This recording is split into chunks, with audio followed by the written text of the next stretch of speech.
about the open mic down at the Dahl, and I think Lawren might play a little Christmas music for us, since this is the Christmas edition of Rapid Art. So Lawren, thanks for coming. Thanks for coming. You came to my house. Oh yeah. But I let you come here. So. Thanks for coming out on the front porch with me. Okay. Well, hey, should we start with some music? Well, I'm kind of... Are you warmed up? Well, right now, see, I'm consumed with... I see myself in that thing there. Yeah. And my haircut looks really bad. You've never looked better. I've known you for a long time now, too, and I can tell you.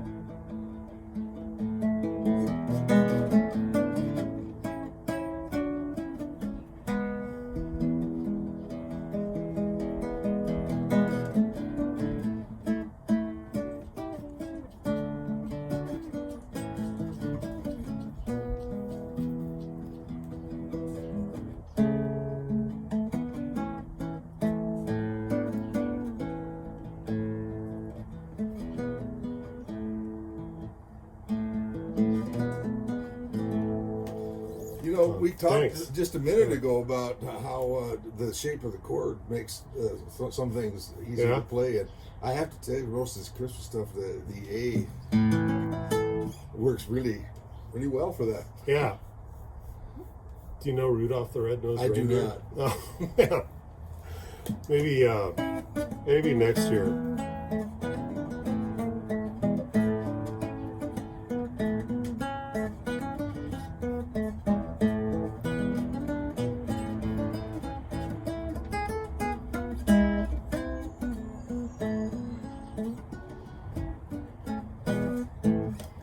Okay, so you've been hosting or co-hosting the open mic down at the Dahl for the last, 3-4 years?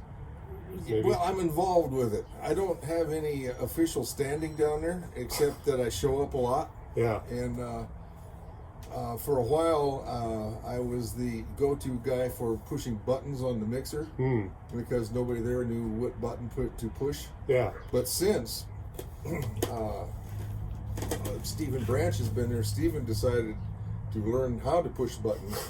And which buttons to push at the right time. I've become completely redundant. I just show up and stand around and drink coffee now. Great. As long as there aren't sliders. If you're just pushing buttons, you're okay. But when you have sliders, that's... Well, there are sliders, but normally from one week to the next, unless somebody's really careless, nothing gets moved on the board. So the sliders are pretty much where they were. You can digitize all that now. Did you know that? You can if you spend more than $8 on a mixer. Yes. Wow. That is not a high quality, expensive piece of tech equipment. So what's going on with the open mic now that everything's shut down and we're all supposedly staying home? And I stayed home. I just found out last week that they were still hosting the Emerging Artist Program, which is an open mic. So anybody that wants to step into the facility can do so and play. I think they're allowed 2 or 3 songs. There are nights when they're run out of time before everybody gets a chance. There are nights when you could play a half an hour, and that would be fine because nobody shows up. And I have no idea what brings that about. So are the open mics listed different, or maybe is it the same night, or is it Friday? different? It's the first 2 Fridays of the month. Okay. With the exception of now being on the holidays, the next open mic will be the 15th of January. Okay. After that, it'll be until we come around to Christmas again and destroy the. I've talked to those guys about that noise they make. Yeah. And they so far haven't paid any attention to me at all. But after January, then it will be again the first 2 Fridays of the month will be open mics down there, and then the other 2 Fridays they have specific guest performers. Okay, so that's you'll actually there's a show Every Friday. Every Friday. Okay. Yeah.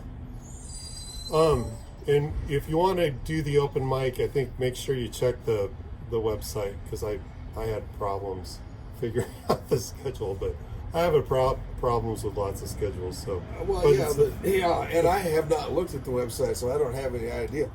But in the absence of knowing or being able to get on the website, you could just call the Dahl. Okay. And after explaining what you wanted, they would probably get you through the magic of telephone and buttons and button pushing again. The right person that would tell you how to get in touch with the Stephen Branch is the fellow's name that runs that program.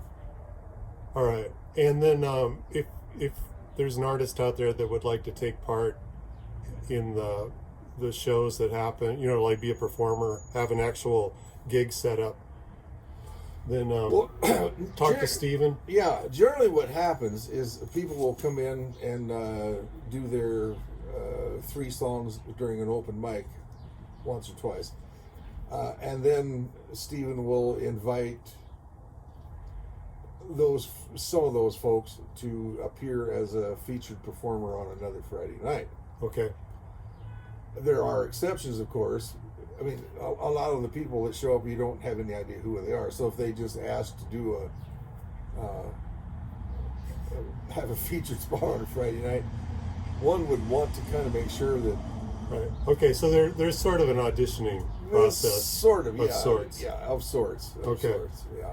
But, a reference from somebody that is known down there doesn't hurt. Yeah. For example, if I were paid enough money, I would be a reference. So if I wanted a gig, you might be able to for the right amount of cash, I could help you get there. Yeah. All right. Well, that sounds good. I've performed. It was fun. It was a good time. Well, I have had It's a great place for kids to get started. It's a great place for people to get started if you're a little gun shy about, because it's a real supportive audience. Yeah. Everybody's there to help get you along. Everybody wants to have a good time. Yes. Everybody wants. They're on your side. Yeah. So I talked to Rod Garnett from Spearfish. He has a gamelan group, and there's lots of gongs involved in gamelan. And, I have no idea what gamelan is. Well, anyway, but there wouldn't be gongs involved. There will be no gongs. No gongs. No. All right. Gongs.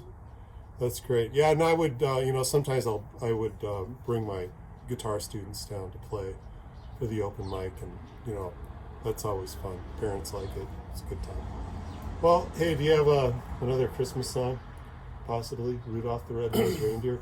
Yeah. Well, I don't like Rudolph because I'm real sensitive about abusing animals, and as far as I'm concerned, it's a sacred song, Rudolph was abused. Yeah. He got that red nose. God only knows how. So I just don't go near this reindeer. Okay.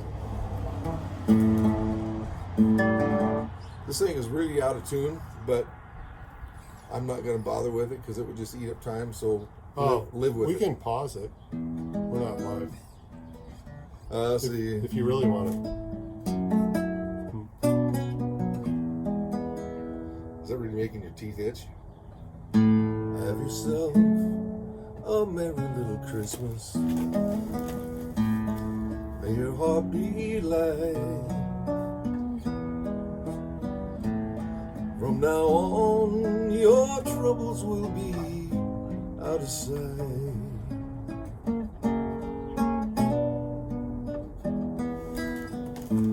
Have yourself a merry little Christmas.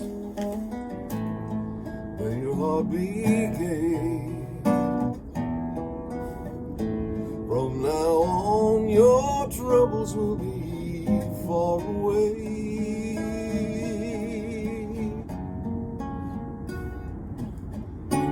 Here we are as in olden days, happy golden days of yore.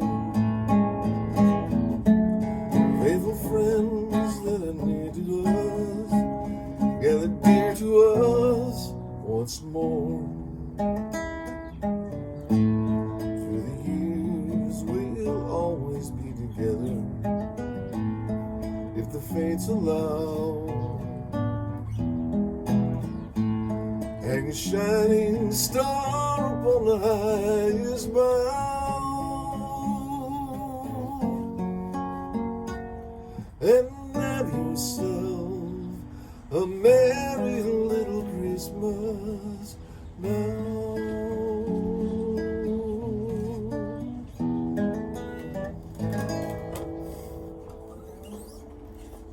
That camera work is spectacular. Thanks.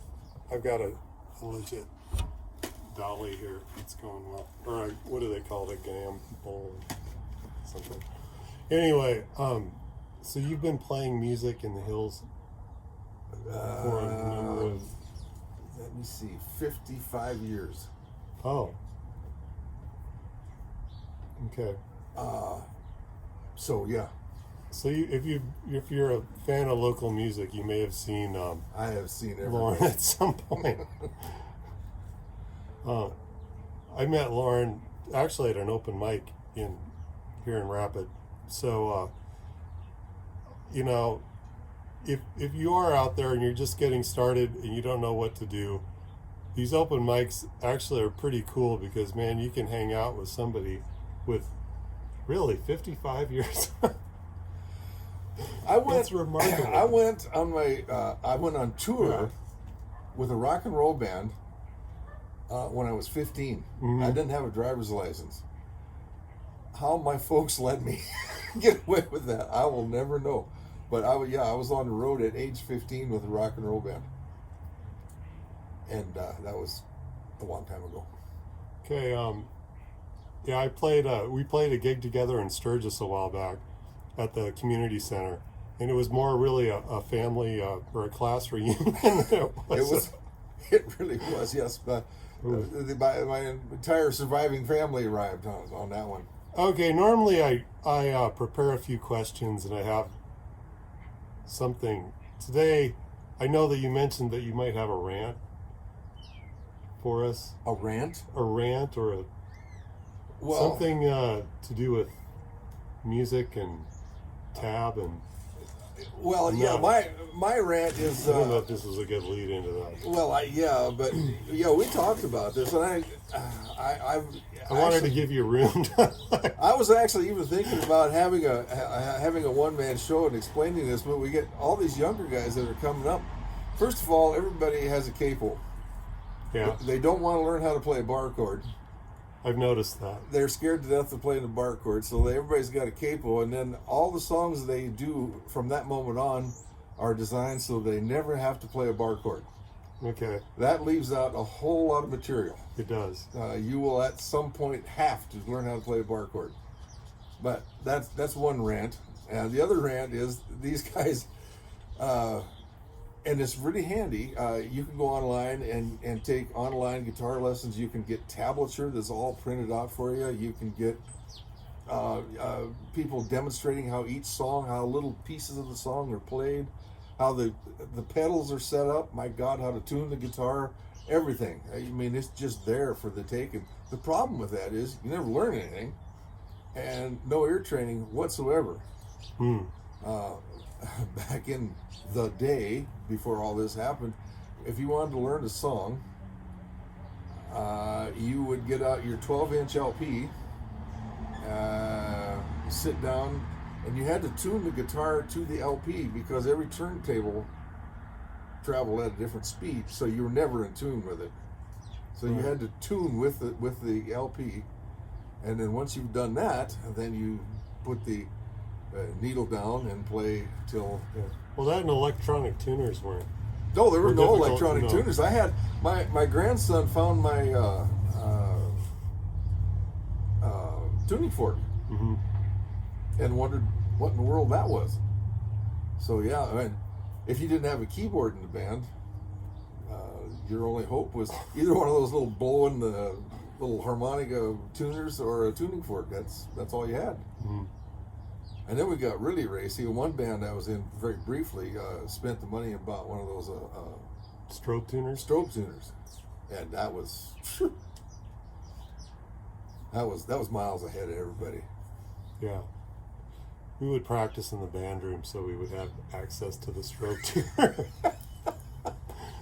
And then Actually, you get out some, and then another thing too is all the amps at that time, especially the old pieces of garbage that I played on, were not grounded.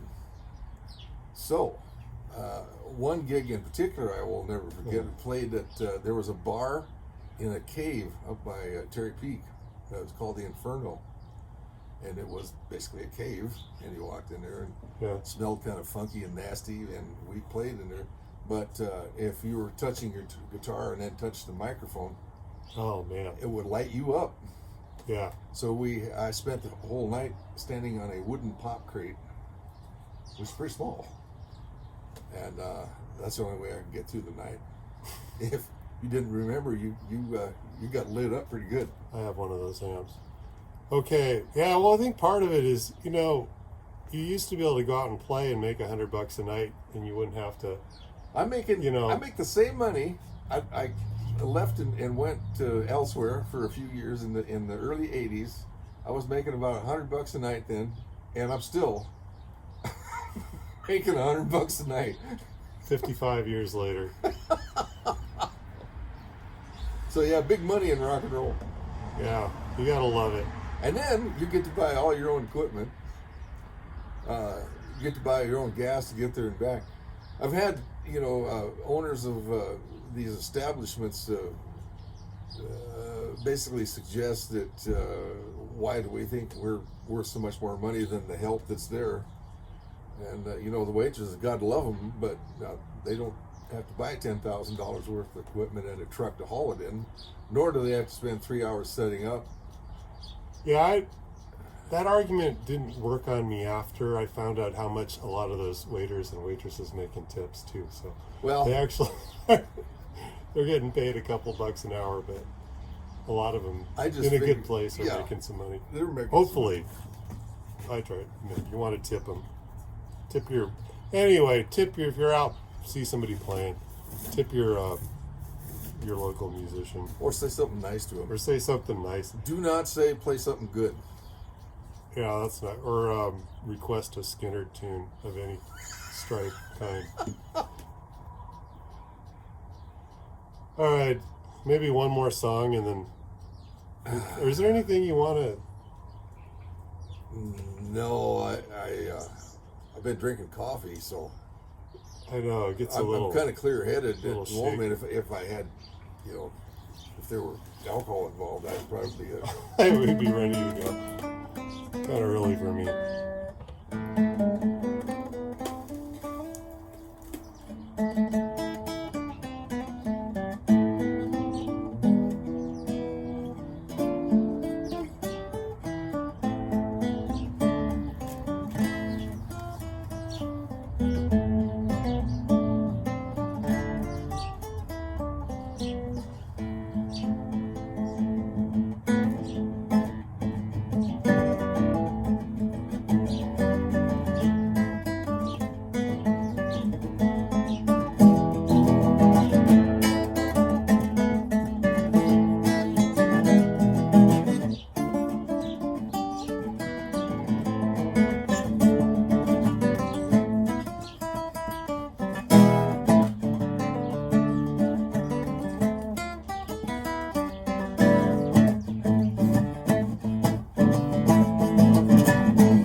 Yeah, I love, man, well, I love fingerstyle guitar. Well, that's all I can do anymore. I've only got 2 fingers left anymore. That's great. Okay, well, hey, thanks for listening. Lawren Erickson, if you see him out playing. Actually, and just so everybody knows, we're not, maybe we're not setting a good example with the social distancing and the masks, but the two of us, we probably spent more time isolated and alone in the last 6 months than any other. So we're feeling like we're probably... Well, besides that, I haven't breathed since you've been here. Yeah. Okay. Lung capacity is important in this time. All right, good night. Goodbye.